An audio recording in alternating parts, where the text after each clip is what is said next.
વિદ્યાર્થી મિત્રો, chapter number 10 કોષ ચક્ર અને કોષ વિભાજન. હવે આપણે વાત કરીશું અર્ધીકરણની.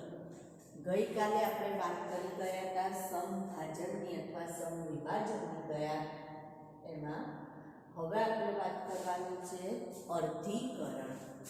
તો સૌથી પહેલાં તો અર્ધીકરણ કોને કહેવાય?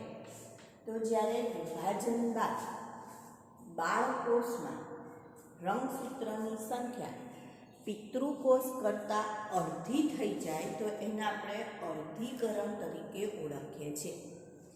ખાસ કરીને જ્યારે પ્રજનન કોષોનું નિર્માણ થાય એ દરમિયાન અર્ધીકરણની પ્રક્રિયા થતી હોય છે. કયા સમયે થતી હોય છે? તો કે પ્રજનન કોષોના નિર્માણ સમયે અર્ધીકરણ થાય છે. હવે આ જે અર્ધીકરણની પ્રક્રિયા છે એમાં જનીન દ્રવ્ય જે છે એ એકવાર બેવડાય છે. જનીન દ્રવ્ય એકવાર બેવડાય છે જ્યારે વિભાજન, કોષોનું વિભાજન 2 વખત થાય છે. જનીન દ્રવ્ય એકવાર બેવડાય અને કોષોનું વિભાજન કેટલી વાર થાય? તો કે 2 વાર થાય છે. ધારો કે આપણે જોઈએ કે આ 2n છે, તો જે 2n છે એમાંથી જ્યારે પ્રક્રિયા શરૂ થશે ત્યારે આપણને શું પ્રાપ્ત થશે? તો કે n, જેને આપણે શેના તરીકે ઓળખીએ છીએ? અર્ધીકરણ તરીકે ઓળખીએ છીએ.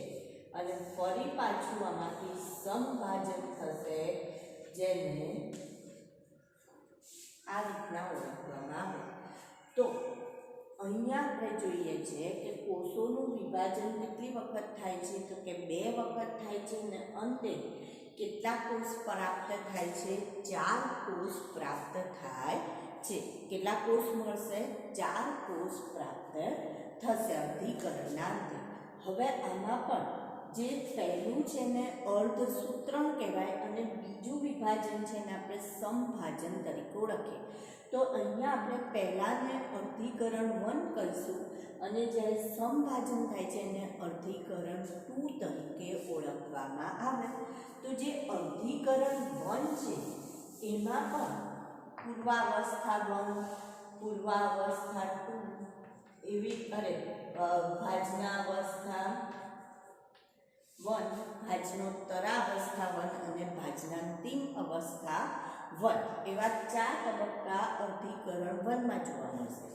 અર્ધીકરણ 2 માં પૂર્વાવસ્થા 2, ભાજનાવસ્થા 2, ભાજનોત્તરાવસ્થા 2 અને ભાજનાંતિમ અવસ્થા 2 એવા 4 તબક્કા જોવા મળશે.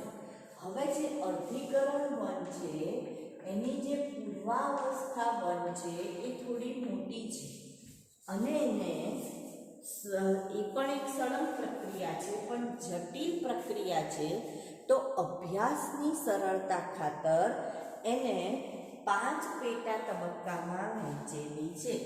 તો કયા કયા 5 પેટા તબક્કા? તો પહેલું કે છે લેક્ટોટીન. કઈ અવસ્થા? તો કે લેક્ટોટીન. બીજી જ્યારે આપણે એની અવસ્થા જોઈએ તો ઝાયગોટીન.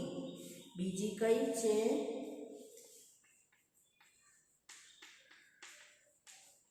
ઝાયગોટીન. ત્રીજું જોઈએ તો એ કહે છે પેકિટીન.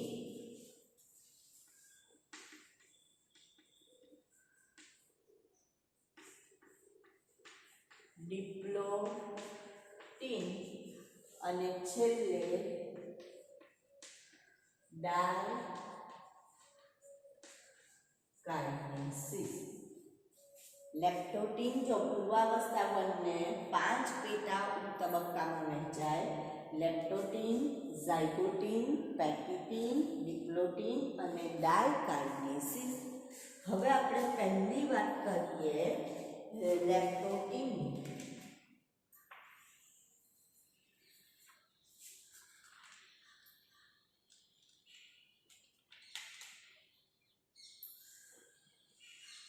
તો જે લેક્ટોટીન અવસ્થા છે એની અંદર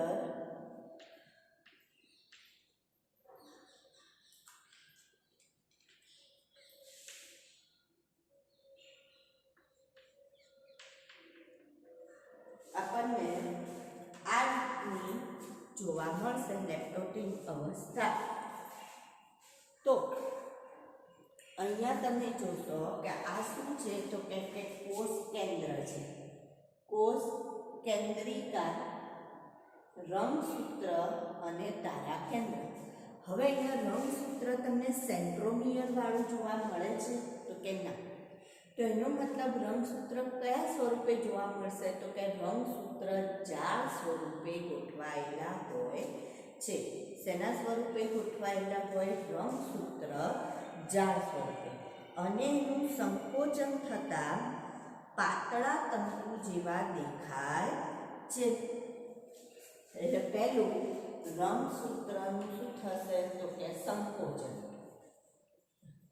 રંગસૂત્રનું સંકોચન એટલે કેવા જોવા મળશે તો કે પાતળા તંતુ જેવા જોવા મળશે. જે રંગસૂત્ર તત્વ હતું અથવા જાળ હતું એ સંકોચાતા આપણને આવું જોવા મળશે. બરાબર. હવે જ્યારે ઝાયગોટીન અવસ્થા શરૂ થશે ત્યારે ઝાયગોટીન અવસ્થામાં એવું કહે છે કે રંગસૂત્ર એમની લંબાઈને અનુસરી, આ જે રંગસૂત્ર છે એ લંબાઈને અનુસરી શું કરશે તો કે લંબાઈને અનુસરી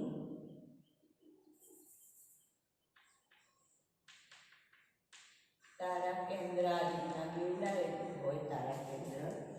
હવે ઝાયગોટીન અવસ્થામાં જ્યારે આપણે જોઈશું તો ઝાયગોટીન અવસ્થામાં રંગસૂત્ર પોતાની લંબાઈને અનુસરી, જો આખી પૂર્વાવસ્થા છે, જ્યારે પૂર્વાવસ્થા અંત પામવા આવશે ને ત્યારે કોષ કેન્દ્ર પટલ અને કોષ કેન્દ્રિકા અદ્રશ્ય થશે અથવા લોપ થશે. ત્યાં સુધી એ લોપ થતા નથી. જેમ આપણે ગઈકાલે કઈમાં જોયું હતું પૂર્વાવસ્થા સંભાજનમાં જોયું હતું એના જેવું જ.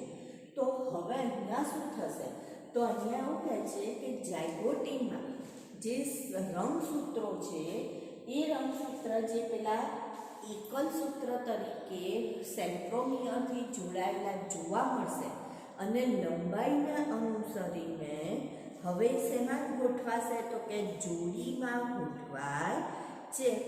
શેમાં ગોઠવાશે? જોડીમાં ગોઠવાશે.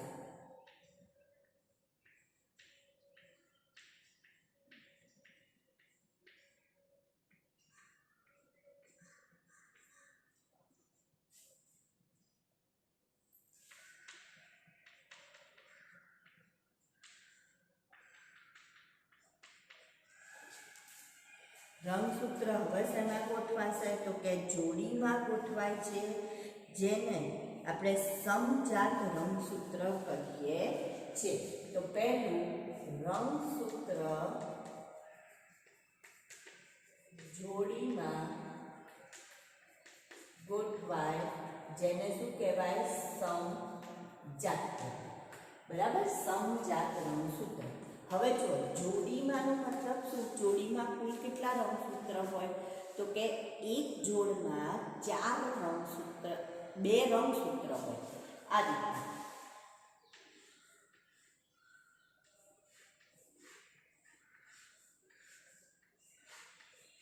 આ એક જોડી કહીશું તો કેટલા રંગસૂત્ર છે તો કે 2 રંગસૂત્ર. રંગસૂત્રિકા કેટલી તો કે 4 રંગસૂત્રિકા છે. 1 2 3 4 4 રંગસૂત્રિકા છે. તો એનો મતલબ એ હોય છે કેવા તો કે ચતુસૂત્રી છે, પણ દેખાય છે કેવા તો કે દ્વિસૂત્રી દેખાય છે. કેમ? કારણ કે હજી પૂરા સંકોચન ગોઠવાયા નથી, પૂરા બરાબર ગોઠવાયેલા નથી. એટલે આપણને કેવા દેખાય છે તો કે બંને રંગસૂત્રની એક રંગસૂત્રિકા જ આપણે જોઈ શકીએ છીએ. દ્વિસૂત્રી દેખાવ. કેમ દ્વિસૂત્રી દેખાવ કહેવાય છે? કારણ કે બંને રંગસૂત્રની માત્ર એક જ રંગસૂત્રિકા જોઈ શકીએ છીએ, બીજી રંગસૂત્રિકા આપણે જોઈ શકતા નથી. પરંતુ હોય છે કેવા તો કે ચતુસૂત્રી. પરંતુ ચતુસૂત્રી હોય છે. ખ્યાલ આવે છે? ચતુસૂત્રી કેમ કહું છું? કારણ કે 1 2 3 ને 4 રંગસૂત્રિકાઓ છે. 4 રંગસૂત્રિકાઓ છે, માટે એને કેવા કહેવાય? ચતુસૂત્રી. પણ હજી એને ગોઠવણી માટે જગ્યા નથી મળી, એટલે આપણને દેખાય છે કેટલી રંગસૂત્રિકા? તો કે ખાલી 2 જ રંગસૂત્રિકા દેખાય છે, એટલે આપણે એને દ્વિસૂત્રી તરીકે લખી શકીએ છીએ. બરાબર. હવે એમાં જે સમજાત રંગસૂત્ર છે એની જે અંદર તરફની રંગસૂત્રિકા છે એમાં પાર્શ્વીય જોડાણ શરૂ થશે. બહારની રંગસૂત્રિકા આપણે જોઈ શકીએ છીએ, અને જે અંદર તરફની રંગસૂત્રિકા છે ત્યાં આ રીતનું જોડાણ શરૂ થશે. પાર્શ્વીય જોડાણ છેડા ઉપર, ખાલી છેડા ઉપર શું શરૂ થશે? જોડાણ શરૂ થશે, જેને સાયનેપ્સિસ તરીકે ઓળખવામાં આવે છે. સાયનેપ્સિસ.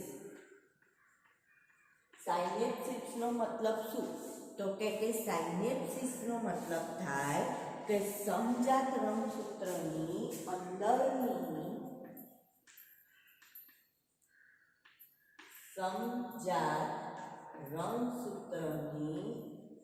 અંદરની રંગસૂત્રિકાઓ વચ્ચે પાર્શ્વીય જોડાણ. બે વચ્ચે શું થશે? પાર્શ્વીય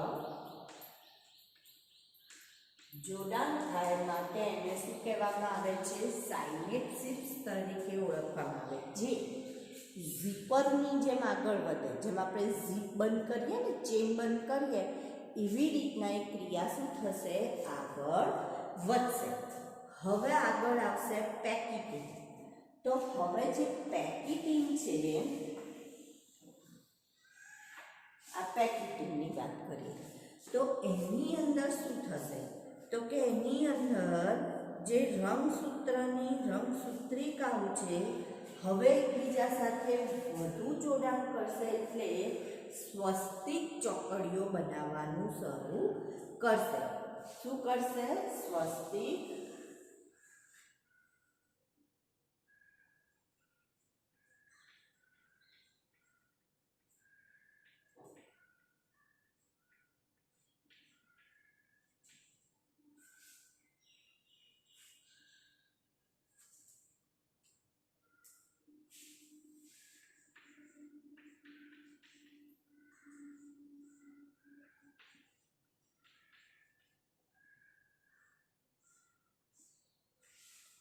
શું કામ કરશે? સ્વસ્તિક ચોકડી બનાવવાનું શરૂ કરશે. કેવી રીતની સ્વસ્તિક ચોકડી બનશે?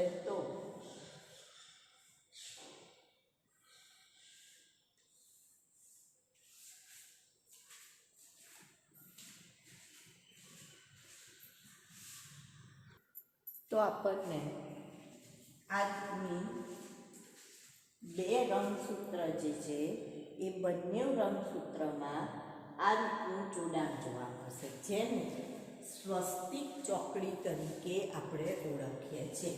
તો હવે અહીંયા જોઈએ તો અહીંયા જોડાણ જુઓ, એક અહીંયા જોડાણ થયેલું છે અને એક અહીંયા જોડાણ થયેલું છે. તો કેટલી સ્વસ્તિક ચોકડી બની? તો કે 2 સ્વસ્તિક ચોકડી બને છે.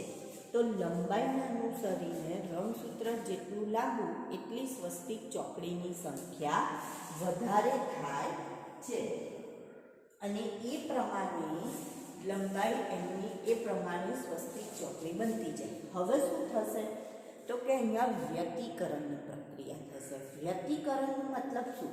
કે આ જે પિંક કલરનો ટુકડો છે એ ઓરેન્જ ઉપર ઘૂસી ગયો, એનો મતલબ થોડોક ભાગ ઓરેન્જમાં શેનો આવી જાય છે? પિંકનો, અને પિંકમાં થોડોક ભાગ કોનો આવી જાય છે? ઓરેન્જનો આવી જાય છે. અથવા તો જો હું તમને બતાવું તો આ રીતનું થાય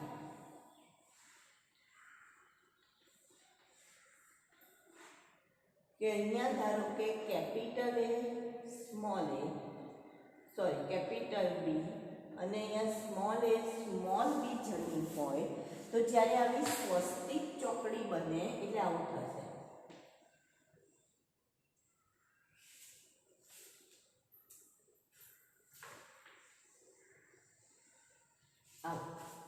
બરાબર. આને સ્વસ્તિક ચોકડી કહેવાય, ચોકડી પડી. જ્યારે આને આ પ્રક્રિયાને આપણે વ્યતિકરણની પ્રક્રિયા કહીશું. કઈ પ્રક્રિયા કહીએ છીએ? વ્યતિકરણ. હવે જ્યારે આ પૂરું થશે ત્યારે શું થશે? તો કે આ પ્રક્રિયા પૂરી થવાથી આપણને નવું બંધારણ મળશે, જેમાં કેપિટલ એ જોડે સ્મોલ બી આવે છે અને સ્મોલ એ જોડે કેપિટલ બી આવે છે. એટલે કે નવા જનીન બંધારણ અસ્તિત્વમાં આવે છે. તો અહીંયા જ્યારે સાયનેપ્સિસની પ્રક્રિયા એટલે જે પેલી રંગસૂત્રિકાઓનું જોડાણની પ્રક્રિયા હતી એ ઝીપરની જેમ આગળ વધે છે, એટલે પેકેટિંગમાં શું થાય છે? તો કે સ્વસ્તિક ચોકડીનું નિર્માણ થાય છે. અને કઈ પ્રક્રિયા થાય છે? તો કે વ્યતિકરણ થાય છે. કઈ પ્રક્રિયા થાય છે? વ્યતિકરણ. ધીરે ધીરે વ્યતિકરણ શું થશે? તો કે આગળ વધે છે. તો આ કેટલી ચોકડીઓ બનશે? તો કે જેટલું રંગસૂત્ર મોટું એ પ્રમાણે એમાં સંખ્યા જોવા મળશે. પછીનો તબક્કો આવશે ડિપ્લોટિક. તો ડિપ્લોટિકની અંદર એવું કહે છે કે બે રંગસૂત્રો, એક જે સમજાત જોડીમાંના રંગસૂત્રો હતા, હવે આ બંને એકબીજાથી દૂર ખસવાનું ચાલુ કરશે. જે અત્યાર સુધી જોડીમાં એકબીજા સાથે જોડાયેલા હતા, હવે એકબીજાથી શું કરશે? દૂર ખસવાનું ચાલુ કરશે. પણ જે જગ્યાએ વ્યતિકરણ થયેલું છે ત્યાં શું થશે? તો કે ત્યાં જોડાણ ચાલુ રહેશે. હજી વ્યતિકરણ વાળો ભાગ છૂટો પડતો નથી. એટલે વ્યતિકરણ વાળો ભાગ શું રહે છે? તો કે એ જળવાઈ રહે છે, જોડાણ જળવાયેલું જ રહે છે. અને છેલ્લે જ્યારે ડાયકાઇનેસિસની પ્રક્રિયા આવે તો ડાયકાઇનેસિસમાં રંગસૂત્રનું સંકોચન પૂર્ણ થઈ જશે. એટલે જે પેલી વ્યતિકરણ અને સ્વસ્તિક ચોકડી હતી એકબીજાથી શું થઈ જશે? મુક્ત થઈ જશે. તો હવે જ્યારે મુક્ત થઈ જશે તો આપણને સમથિંગ આવું જોવા મળશે.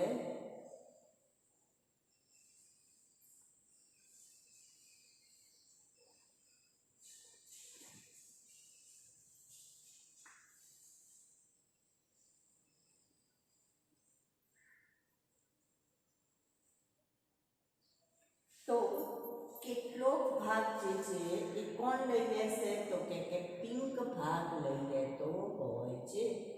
ત્યાં નવું જોડાણ આવી જશે.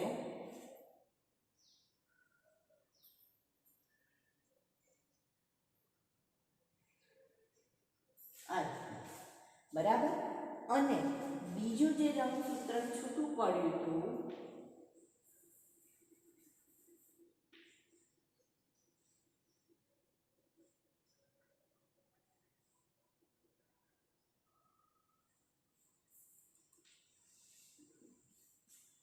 એમાં જોઈએ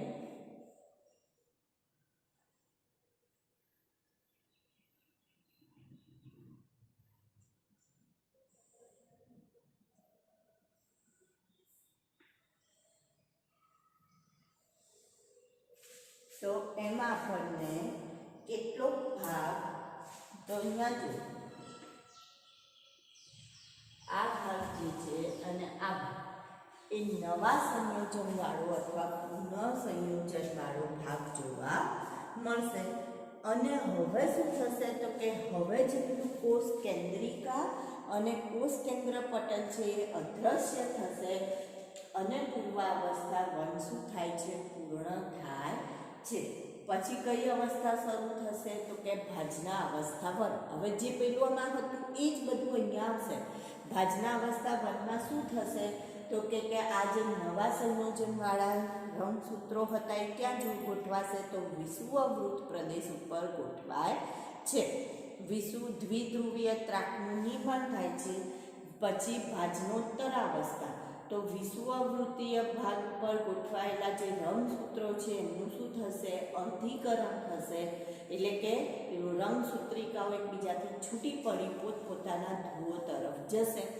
અને જ્યારે ભાજનાંતિમ અવસ્થા આવશે ત્યારે શું થશે? ભાજનાંતિમ અવસ્થા વન, તો કે બંને કેન્દ્ર ઉપર ઉત્તર ધ્રુવ અને દક્ષિણ ધ્રુવ પોતપોતાના ધ્રુવો તરફ જે દ્વિધ્રુવીય ત્રાક છે એ ઊંચું થતું જશે અને પોતપોતાના ધ્રુવો તરફ શું કરશે? ગતિ કરશે. અને પૂર્વાવસ્થા 1, ભાજનાવસ્થા 1, ભાજનોત્તરા 1 અને ભાજનાંતિમ 1ના અંતે એક જ કોષમાં રચાતા બે કોષ કેન્દ્રમાં રંગસૂત્રની સંખ્યા પિતૃકોષ કરતાં કેવી બની જાય છે? તો કે અડધી થઈ જતી હોય છે. પિતૃકોષ કરતાં કેવી થઈ ગઈ? અડધી થઈ ગઈ. માટે એને શેના તરીકે ઓળખવામાં આવે છે? અર્ધીકરણ તરીકે ઓળખવામાં આવે. હવે અર્ધીકરણ 1 અને અર્ધીકરણ 2 વચ્ચેનો જે સમયગાળો છે એને આપણે ઇન્ટરકાઇનેસિસ તરીકે ઓળખીએ છીએ. શેના તરીકે ઓળખીએ છીએ? ઇન્ટરકાઇનેસિસ તરીકે ઓળખવામાં આવે, અથવા તો એને ગુજરાતીમાં કહેવું હોય તો આંતરકોષ વિભાજન તરીકે ઓળખવામાં આવે. શેના તરીકે ઓળખાય? આંતરકોષ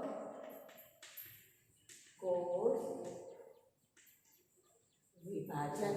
તો અહીંયા જે જનીન દ્રવ્ય હતું એ જનીન દ્રવ્ય રંગસૂત્ર શું થયું? તો કે બેવડાયા નથી, પણ શું થાય છે? તો કે અડધા થઈ જાય છે. જો જ્યારે માતૃની વાત કરીએ તો એમાં 6 હતા, પણ જ્યારે બે બાળકોષની વાત કરીએ તો એમાં 3 રંગસૂત્ર થઈ જાય છે. એનો મતલબ એને આપણે શેના તરીકે ઓળખીએ છીએ? તો અર્ધીકરણ તરીકે ઓળખીએ છીએ. લેપ્ટોટીન, ઝાયગોટીન, પેકિટીન, ડિપ્લોટીન અને છેલ્લે આવશે ડાયકાઇનેસિસ, જે પૂર્વાવસ્થા 1 અને પેટાવસ્થાઓ છે. અને આ બધી અવસ્થાઓ પૂરી થાય ડાયકાઇનેસિસ સુધી, ત્યારે પૂર્વાવસ્થા 1 પૂર્ણ થાય. પૂર્વાવસ્થા 1 પૂર્ણ થશે ત્યાં સુધીમાં શું થશે? તો કે રંગસૂત્ર જે છે એ હવે શેના તરીકે? સેન્ટ્રોમિયર અને 2 એકલ સૂત્ર તરીકે જોવા મળશે. સાથે સાથે એમનામાં રંગસૂત્ર કોષ કેન્દ્રિકા અને કોષ કેન્દ્ર પટલ અદ્રશ્ય થાય અથવા વિઘટન થાય. દ્વિધ્રુવીય ત્રાકનું નિર્માણ થાય તારા કેન્દ્ર વચ્ચે. બરાબર. તો આવી રીતના રંગસૂત્રનું પૂર્ણ સંકોચન થતું હોય. તો એ પૂર્વાવસ્થા 1. પછી કઈ આવશે? ભાજનાવસ્થા 1, જેમાં રંગસૂત્ર ક્યાં ગોઠવાય છે? વિષુવવૃત્ત પ્રદેશમાં. ભાજનોત્તરામાં એમનું દ્વિધ્રુવીય ત્રાક ટૂંકા બનશે અને પોતપોતાના ધ્રુવો તરફ એનું શું થશે? ગતિ થશે. છેલ્લે ભાજનાંતિમ અવસ્થા તો દ્વિધ્રુવીય ત્રાક બિલકુલ અદ્રશ્ય થઈ જશે. કોષ કેન્દ્રિકા અને કોષ કેન્દ્ર પટલ જે આગળ અદ્રશ્ય થઈ ગયા હતા એનું પુનઃનિર્માણ થશે. એટલે બે કોષ કેન્દ્રમાં રંગસૂત્રની સંખ્યા પિતૃકોષ કરતાં કેવી થઈ જાય છે? તો કે અડધી થઈ જાય છે. માટે તેને શેના તરીકે ઓળખાય છે? અર્ધીકરણ તરીકે ઓળખાય છે. ત્યાર પછી આવે છે અર્ધીકરણ 2. તો હવે જે અર્ધીકરણ 2 છે એમાં પણ કઈ કઈ અવસ્થાઓ છે? તો કે અર્ધીકરણ 2માં પૂર્વાવસ્થા 2, ભાજનાવસ્થા 2, ભાજનોત્તરાવસ્થા 2, ભાજનાંતિમ અવસ્થા 2. તો હવે એ તો બધું કોનું આવશે? તો જે સમભાજનમાં તમે લખી ગયા એની એ જ વાત અહીંયા કરવાની આવશે. પૂર્વાવસ્થા 2, ભાજનાવસ્થા 2, ભાજનોત્તરા અને ભાજનાંતિમ. કેમ? કારણ કે બીજો તબક્કો એટલે કયો તબક્કો શરૂ થયો? સમભાજન. એટલે સેમ ટુ સેમ લખાણ આવે છે. આમાં કોઈ ફેર પડતો નથી. એટલે એનું કોપી પેસ્ટ જ કરવાનું આવે. પૂર્વાવસ્થા 2માં, ભાજનાવસ્થા 2માં, ભાજનોત્તરા અને ભાજનાંતિમ અવસ્થા. જ્યારે આ બધી પૂરી થાય એટલે છેલ્લે શું આવે? તો કે કોષ રસ વિભાજન આવે છે. તો કોષ રસ વિભાજનમાં જો પ્રાણી કોષ હોય તો ઉપસંકોચન થશે એટલે પરિઘથી કેન્દ્ર તરફ કોષરસનું વિભાજન થશે, અને વનસ્પતિ કોષ હોય તો કેન્દ્રથી પરિઘ તરફ કોષરસનું વિભાજન થાય છે, અને આ પ્રકારે વિભાજન પૂરું થાય. અર્ધીકરણને વિષમ વિભાજન પણ કહેવાય. અસમ જુદું અને વિષમ જુદું. અસમમાં એવું થશે કે જ્યારે બે કોષ બનતા હોય તો એકનું કદ નાનું હોય અને એકનું કદ મોટું હોય તો એને અસમ ભાજન કહેવાય. અને વિષમ વિભાજનમાં એવું કહે છે કે રંગસૂત્રની સંખ્યા મૂળ માતૃકોષ જેટલી ન હોય માટે એને શું કહેવામાં આવે છે? વિષમ વિભાજન તરીકે ઓળખવામાં આવે છે. હવે આપણી ચોપડીમાં અર્ધીકરણ વનની વિવિધ અવસ્થાઓની આકૃતિ આપેલી છે. ખાલી અર્ધીકરણ વનની વિવિધ અવસ્થાઓની આકૃતિ આપેલી છે. તો આપણે એ આકૃતિની વાત કરીએ. જો પ્રશ્ન એવી રીતના પણ પૂછાઈ શકે, જેમ મેં તમને કહું છું કે મોટો પ્રશ્ન આપણે સમભાજનની એની વાત કરી. હવે એવી રીતના અર્ધીકરણ વનની પૂર્વાવસ્થા, વનની જે અવસ્થાઓ છે એને જ તમારે તૈયાર કરવાનું છે. બીજું કંઈ તૈયાર કરવાનું આમાં આવે નહીં. કેમ ના આવે? કારણ કે બાકીનું બધું કોના જેવું છે? તો સમભાજનનું જ કોપી પેસ્ટ છે, એટલા માટે. હવે પ્રશ્ન એવી રીતના પણ પૂછાય, ધારો કે હેતુલક્ષી પ્રશ્ન પૂછવો હોય તો એમાં તમને એવી રીતના પણ પૂછાય કે આકૃતિ આપી હોય અવસ્થાઓની, અને એમ કહ્યું હોય કે આ આકૃતિ આડી અવળી થઈ ગઈ છે, તો એ આકૃતિને ક્રમબદ્ધ રીતે ગોઠવો. જે આકૃતિ છે એનો ક્રમ બદલાઈ ગયો છે, તો ક્રમબદ્ધ રીતે ગોઠવો. તો સૌથી પહેલાં આપણે જો પૂર્વાવસ્થાની આકૃતિ જોઈએ તો પૂર્વાવસ્થાની આકૃતિમાં આપણને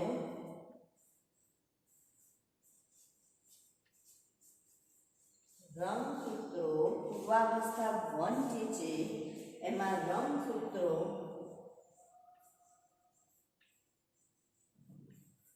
આ રીતના જોવા મળશે. જો અહીંયા તમારે યાદ રાખવાનું છે કે જ્યારે પૂર્વાવસ્થા 1 પૂર્ણ થાય છે ત્યાં સુધીમાં કોષ કેન્દ્ર પટલ અને કોષ કેન્દ્રિકા અદ્રશ્ય થઈ જાય છે. એટલે આપણે એને ખાલી આ રીતના રંગસૂત્રને બતાવ્યા છે. તો આ શું થઈ ગયું? તો કે પૂર્વાવસ્થા 1, બરાબર. એ પછી આવશે ભાજના અવસ્થા. તો ભાજના અવસ્થામાં તમને ખબર હશે કે ક્યાં ગોઠવાય છે? તો કે વિષુવવૃત્ત ભાગે ગોઠવાય છે. ક્યાં ગોઠવાશે?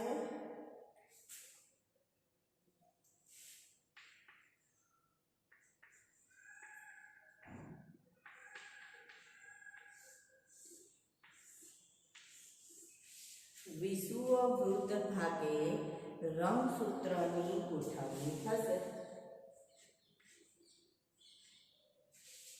તો આ રીતના આપણે રંગસૂત્રની ગોઠવણી કરીશું. આજે 2 અહીંયા ગોઠવ્યા અને આ 2 છે એને પેલી બાજુ ગોઠવીશું. આ રીતના વિષુવવૃત્ત ભાગે રંગસૂત્રની ગોઠવણી થશે.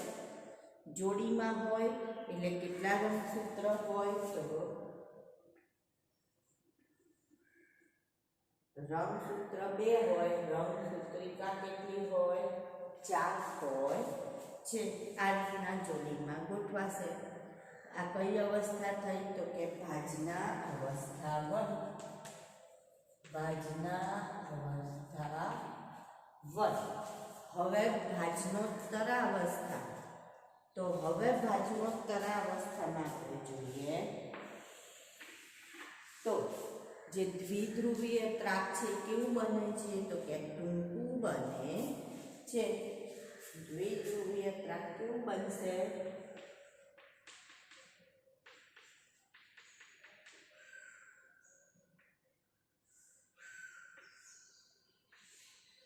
ટૂંકું બનશે, બરાબર. અને પોતપોતાના ધ્રુવો તરફ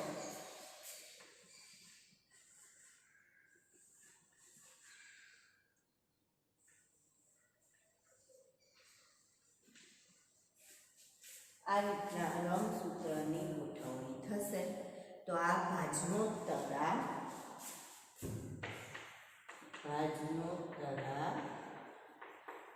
અવસ્થા 1 અને છેલ્લે આવશે અંત્યાવસ્થા, જેમાં આપણે જોઈએ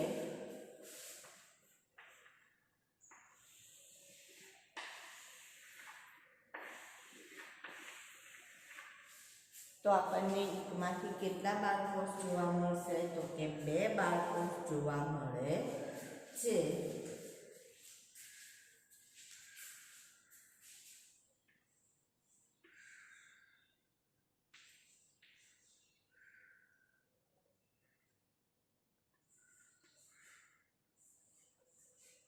અને રંગસૂત્રની આ રીતના વહેંચણી આપણે ગોઠવવામાં આવે છે. તો આને અંત્યાવસ્થા શું કહીશું?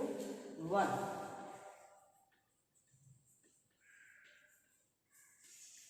તો આ આખી જે આકૃતિઓ છે એમાં જો ક્રમ આડો થઈ ગયો હોય, ધારો કે આ આકૃતિ પહેલી દોરેલી હોય, આ પછી દોરવામાં આવે, આ છેલ્લે દોરેલી હોય અને આ પહેલી દોરેલી હોય, તો તમારે એને ક્રમબદ્ધ રીતે ગોઠવવાની થાય છે. તમે એને શું કરશો? ક્રમબદ્ધ રીતે ગોઠવવાની પ્રયત્ન કરશો. હવે અર્ધીકરણનું મહત્વ શું છે? તો રંગસૂત્રની સંખ્યા તો કેવી થઈ જાય છે? અડધી. તેમ છતાં પણ જ્યારે પ્રજનન કોષોનું નિર્માણ કરવું હોય તો અર્ધીકરણ જરૂરી છે. પ્રજનન કોષોના નિર્માણ માટે, જેમ કે આપણે કહીએ છીએ કે NN શુક્રકોષ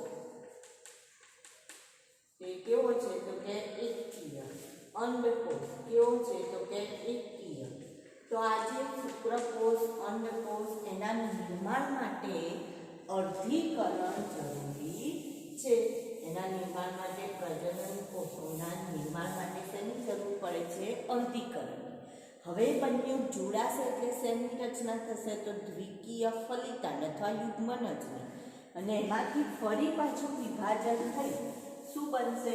તો કે ફરી પાછું વિભાજન થઈ એમાંથી કોની રચના થશે? તો કે એકકીયની રચના થાય છે. તો એકકીય પ્રજનન કોષોના નિર્માણ માટે અથવા તો પ્રજનન માટે, જો પ્રજનન ના થાય તો જાતિની સંખ્યા અથવા તો પેઢી દર પેઢી સજીવોની સંખ્યા જળવાઈ રહે નહીં. બીજું આપણે જોયું કે અર્ધીકરણ દરમિયાન પેલું વ્યતિકરણ થયું. વ્યતિકરણના કારણે આપણને નવા સંયોજનો પ્રાપ્ત થયા. એનો મતલબ નવી જાતિના ઉદ્ભવ માટે અથવા ભિન્નતા માટે પણ, જનીનિક ભિન્નતા વધારવા માટે પણ અર્ધીકરણ જરૂરી છે, જેના કારણે ઉચ્ચ વિકાસની પ્રક્રિયા પણ થઈ શકે છે. તો અહીંયા આપણું આ ચેપ્ટર પૂર્ણ થયું.